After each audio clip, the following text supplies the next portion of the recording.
History of my oldest ancestors of whom I am very proud descend.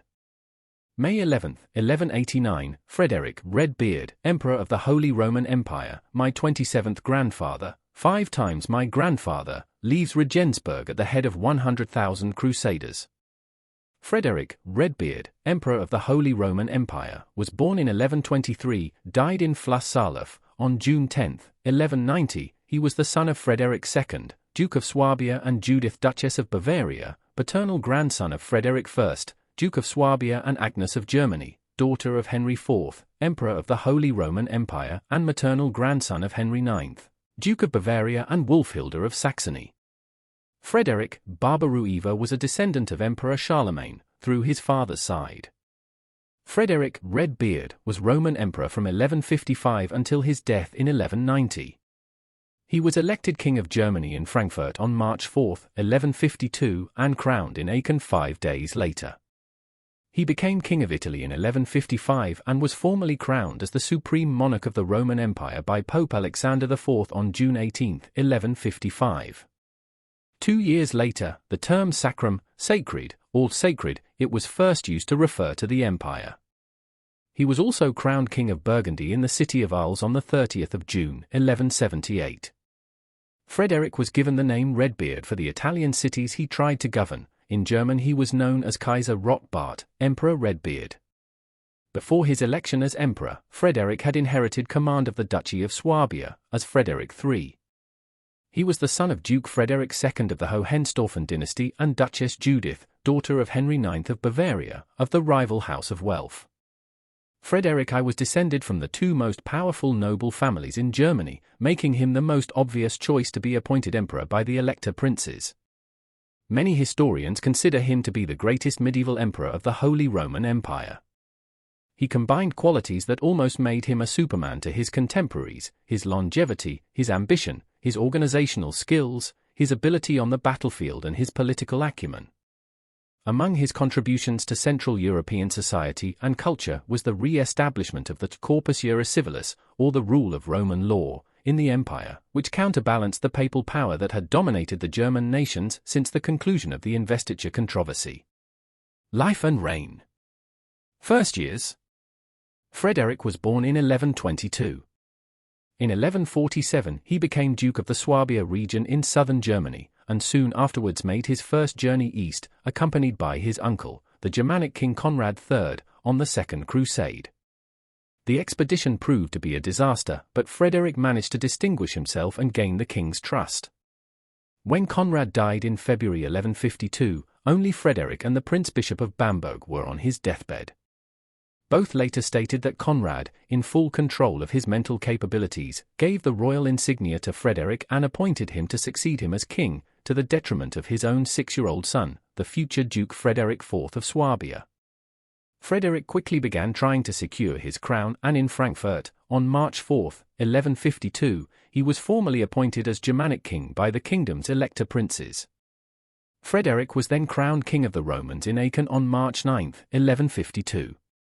His father was a member of the Hohenstaufen family and his mother was from the Welf family, considered the 2 most powerful houses in Germany. The Hohenstaufens were known as Ghibellines, which is derived from the Italianized name of the castle of Waiblingen, located in Swabia. The Welfs, in a similar Italianization, were called Guelfs. The reigns of Henry IV and Henry V left the Roman Empire in a sorry state, with power waning under the weight of the investiture question. For a quarter of a century after the death of Henry V in 1125, the German monarchy was more of a nominal title, with no real power. The king was chosen by the princes, but he did not receive any support outside his own duchy and was prevented from carrying out any real authority or exercising a concrete leadership position in the kingdom. The royal title was then passed from one family to another to prevent any dynastic interest in the German crown. When Frederick was chosen to be king in 1152, royal power had been suspended for over 25 years and had been in decline for over 80 years. The only source of abundant wealth available for conquest were the prosperous cities of northern Italy, which were still in nominal control of the German king, being, in practice, completely independent. The line had perished with the death of King Henry V in 1125. The German princes refused to give the crown to his nephew, the Duke of Swabia, for fear that he might try to re-establish imperial power. Instead, they chose Lothair III to govern, but he found himself involved in a major dispute against the Hohenstaufens, who had linked themselves to a Welfs. One of the Hohenstaufens ended up conquering the German throne and crowned himself Conrad III of Germania. When Frederick Barbaroux succeeded his uncle in 1152, there seemed to be excellent prospects for ending the disputes, as he was a Welf on his mother's side. The Duke of Saxony, a Welf, Henry, the Lion, would not be appeased so easily, however, remaining an implacable enemy of the Hohenstaufen monarchy. Redbeard had the Duchies of Swabia and Franconia, which were his original forces, and some other small territories under his direct control to try to build an empire. The Germany that Frederick was trying to unify was actually a hodgepodge of more than 1,600 individual states, each ruled by its own prince. Some of these, like in Bavaria and Saxony, were quite large, but most were small fiefdoms, just dots on the map. The titles given to the Germanic king were Caesar, Augustus, and Emperor of the Romans. When Frederick assumed all of these titles, they were nothing more than pieces of propaganda with little real meaning. Frederick was a pragmatic leader who dealt with the various German princes based on common interests. Unlike King Henry II of England, Frederick did not try to end the feudal system, but in fact he tried to restore it. The big names in the civil war in Germania were the Pope, the Emperor, the Ghibellines, and the Guelphs, but, in practice, none of these ended up emerging victorious. Third Crusade and its death? Pope Urban III died in 1187 and was succeeded by Gregory VIII, who was more concerned with the turbulent news coming from the Holy Land than with the power struggles with Redbeard. After making peace with the new pope, Frederick swore to carry the cross of Christ at the Conference of Mainz in 1188. Frederick then embarked on the Third Crusade, the 11th of May, 1189, a major joint expedition with the French, led by King Philip II. And the English, under the command of King Richard the Lionheart. Emperor Frederick Redbeard organized an army of 100,000 men, including 20,000 knights, and left, by land, for the Holy Land. Some historians, however, believe that these numbers are exaggerated and that in fact the number of soldiers he took was around 15,000 men, including 3,000 knights.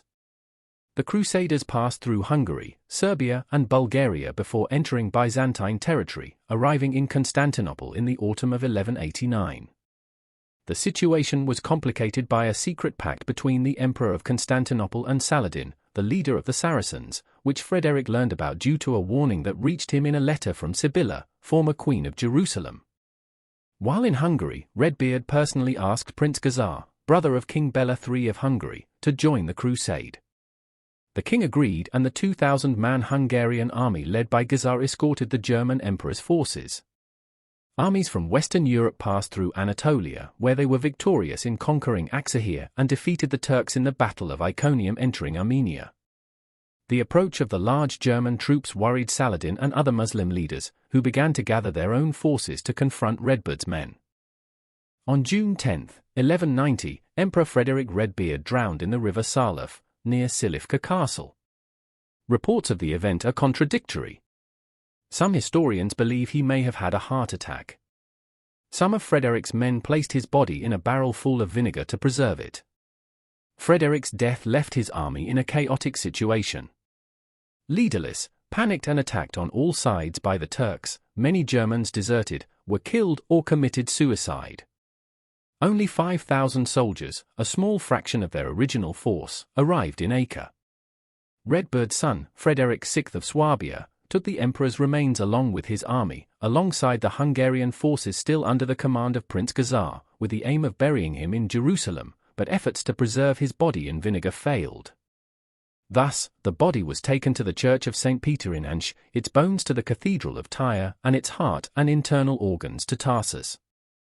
The unexpected end of Frederick's life left command of the Crusader forces in the hands of rivals Philip II and Richard the Lionheart, who had traveled to Palestine separately by sea and eventually led to its dissolution. Ricardo continued east where he defeated Saladin in several battles, conquering many territories on the Palestinian coast, but failed in the main objective of the war, which was to conquer Jerusalem. Richard then retreated to his domains in Western Europe, the so-called Angevin Empire, and signed the Treaty of Ramla, agreeing that Jerusalem would remain under Muslim control while allowing unarmed Christian pilgrims and traders to visit the city. The treaty also reduced the Latin kingdom to a geopolitical coast that stretched from Tyre to Jaffa. Family and descent. Frederick Redbird's first marriage to Adelaide of Vaubourg produced no children and was annulled. From his second marriage, to Beatrice d'A Burgundy, my 27th grandmother, 5 times my grandmother, the following children were born. Frederick V, Duke of Swabia. Henry VI von Hohenstaufen, Emperor of the Holy Roman Empire, married Constance, Princess of Sicily, my 26th grandparents, twice my grandparents. N of Swabia. Reinald of Swabia.